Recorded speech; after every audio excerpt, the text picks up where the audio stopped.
Hey everybody, happy Monday. We've reached the point in life where the days are sort of running together and the weekends and weekdays don't seem to matter much anymore. Anyway, today's story is one of my faves. It's called The Fried Chicken Story, and it takes place shortly after college. Now, people who have known me from earlier in my life could tell you that I used to be extremely fat. In around third grade, I started to get fat, and I got fatter and fatter through school. And by the time high school ended, I was probably 300 pounds.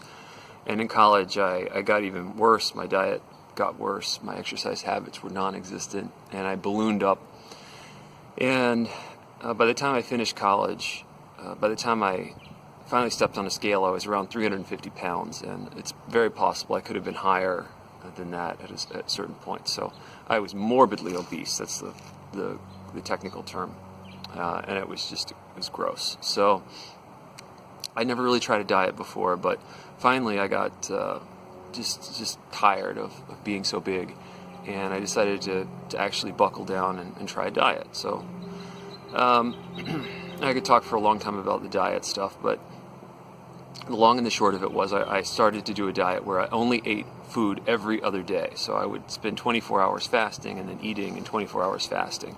Pretty simple diet, but it was very good for caloric restriction, and I lost a good bit of weight. I would lose 4 or 5 pounds a week for the first 2 or 3 months of the diet, and then I eventually lost something like 140, 150 pounds doing this. So when you start to drop weight that quickly,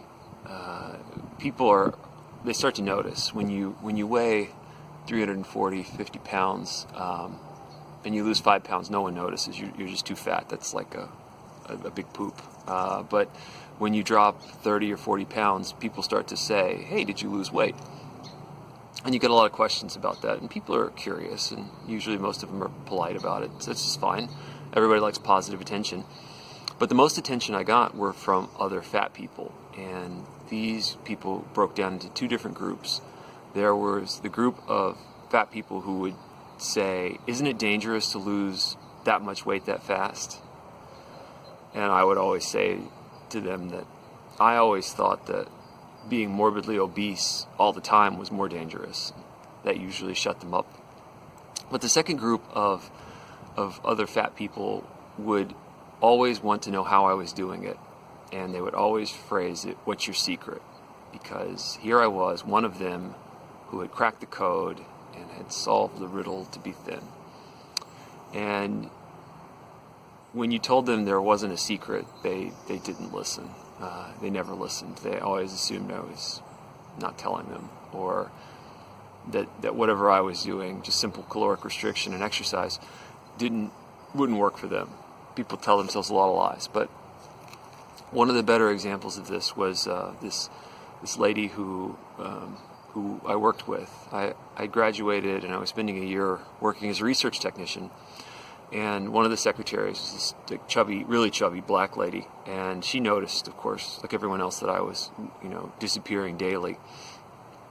And she wanted to know what my secret was. And I told her a few times what I was doing, and she didn't really pay much attention because I wasn't telling her what she really wanted to hear, the secret. So, at the same time, the lab I was in would have a lab meeting every Friday, and we would have it catered. We would always get fried chicken, and as the least important member of the lab, my job would be to pick up the chicken. So every Friday, I would walk in with enough fried chicken and stuff from KFC for 8 or 9 people.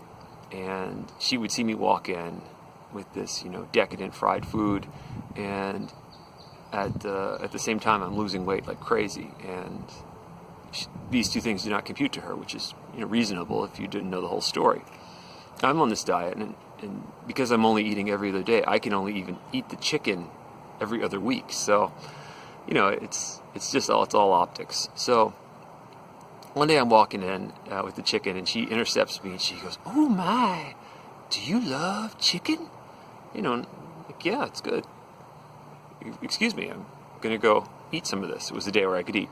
So Later that same day, the meeting's over, and I'm in the break room, and I'm cleaning up everyone's chicken, and there's like 16 pieces of fried chicken, 15 of which have been eaten down to the bone. There's one left, and I'm cleaning up the extra chicken and the sides and all the trash. And I take the last piece of chicken and I pop it into my mouth, and I'm holding it there because I'm going to eat it as I clean up. And just as I'm doing this, the same secretary walks in, and she sees 15 stripped down pieces of fried chicken, a whole bunch of empty sides, and me with the last piece literally in my teeth eating. And she goes, "I knew it!